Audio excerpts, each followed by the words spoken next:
Hello everyone, happy Friday.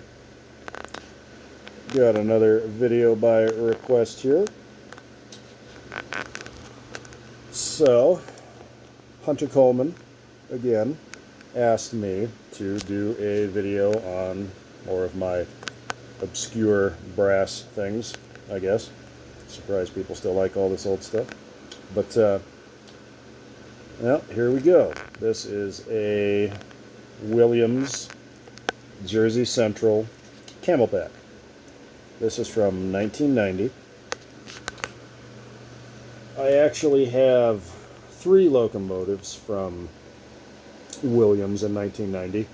I have this guy, I have an NYC Niagara, I have a Union Pacific Mikado, and I have a Union Pacific SD45. This model is all brass and actually has pretty good detail for the time. As you can see, we've got a coupler cut bar here, neat. Dummy O-scale coupler in front. Quite a bit of separately applied details here.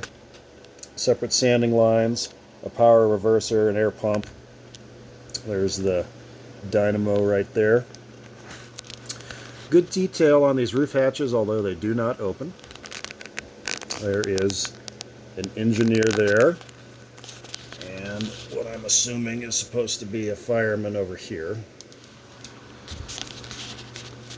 Got some air tanks on top, manually swinging brass bell, a brass whistle, some painted pop-off valves there. You've got a real coal load. So when people talk about these new things with real coal loads, well, here's one from 35 years ago.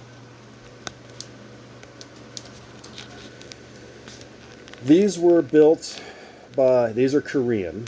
They were built by Samhongsa. Most of you will probably recognize that name, as later they became the exclusive builder for MTH. I believe Weaver's first couple offerings in brass steam locomotives were also done by Samhongsa, but once MTH got in there, Weaver found somebody else, which is good, because if you look at Weaver brass offerings, they generally are much more detailed than these Williams, but, you know, for the time, not too bad. This guy, $495 was the retail price in 1990. Well, that was what you could get it from a good dealer. These are actually powered by Mabuchi motors with a flywheel. Mabuchi, some of you guys might recognize, that is the it's a Japanese manufacturer. And they became famous in the 80s. They did the motors for Tamiya 1/10 scale RC cars. So any of us that are, or any of you that are as old as me and maybe had a Tamiya Frog or a Tamiya Grasshopper or a Tamiya Hotshot, they all used Mabuchi motors. Those were RS380s and RS540s. This guy, I believe, uses a slightly larger one, which was an RS550. Let's see, what else does it have? Well, like I said, it's flywheel. They have sprung drivers, which means it actually has suspension, as you can see it going up and down there. Really handy if you got bad track or rough track. These were rated for 031 curves. I've never run it on 031. It's on an 072 loop right now. I have had it, that inner loop there, and this is just a temp setup I have here. I got my layout got booted out of the house because my daughter has moved back in, so here I am up in my attic. But as you can see, I actually have quite a bit of room up here. There's even room behind me. This measures 36 by 40, so eventually I plan to have something big up here. But anywho, this is what we're working with right now. So I've owned this model for probably 25 years. I got it from one of my local train shops that has long been closed down.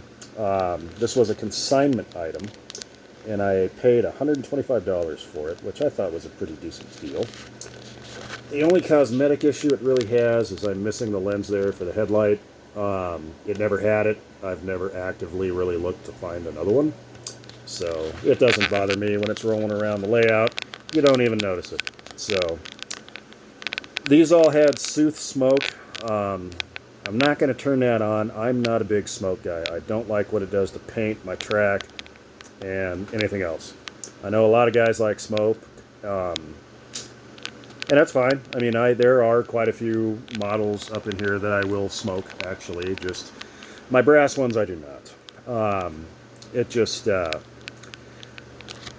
if I ever do a review on my Williams Mikado, that's one, again, I've had since it was new.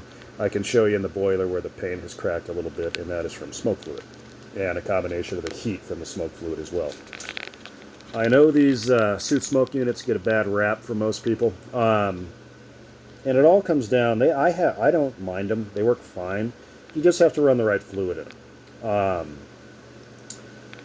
Sooth smoke fluid obviously works the best. You can still find it around. Train World and Trains with a Z both carry it. Marklin or LGB is also Sooth. They just put their own name on it.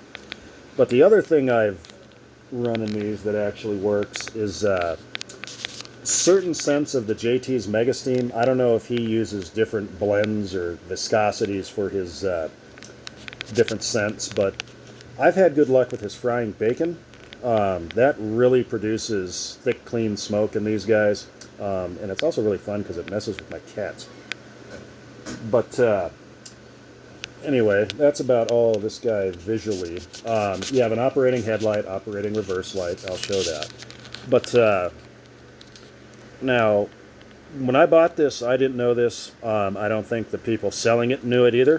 But it's got a cool little feature here.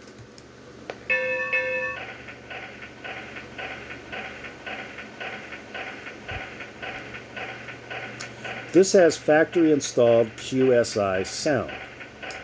It became an option late in 1990, and you can see any of these brass offerings from Williams, they had speaker cutouts in the tenders.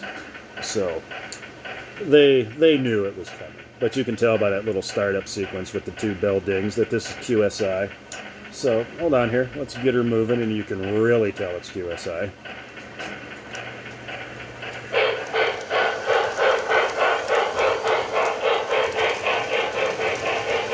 And this guy's a strong little runner. I mean, I'm not exactly running a small train behind it here. So, it's happy. It's happy. You got your horn and bell. Whistle, sorry. Not the best, but I've heard worse.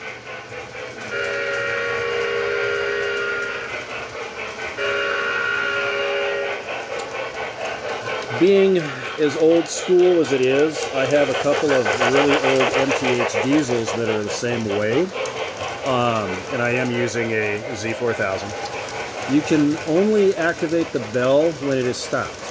I don't know why. I've got a couple of old MTH GP9s, the ones that actually have the on-off switch for the battery.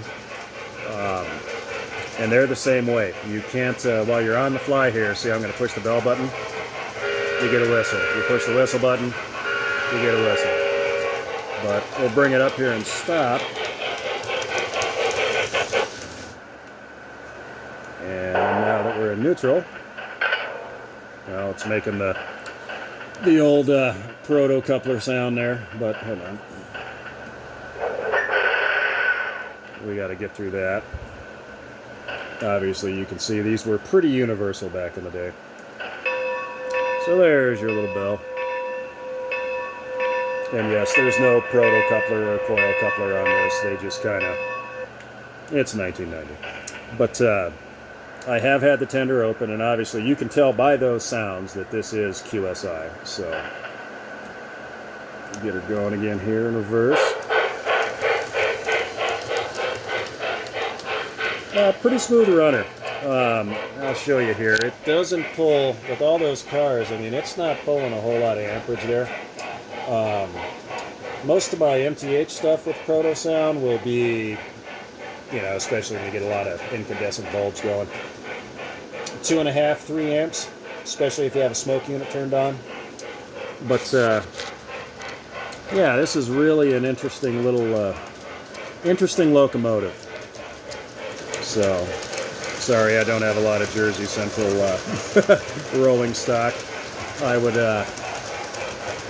ideally, I would run this as a commuter train, obviously. If any of you guys watch Gary and Ryan from the Train Board, they have a set of their older MTH green Jersey Central Madisons, and that is exactly what I would run with this little guy.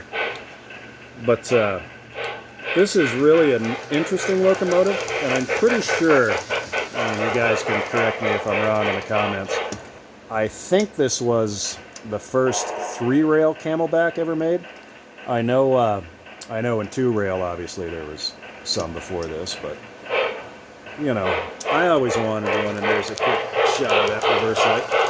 I always wanted one just because it's such a unique looking locomotive, and I know most of my stuff is Western railroads, and there was one Western one made, Lionel in the TMCC era.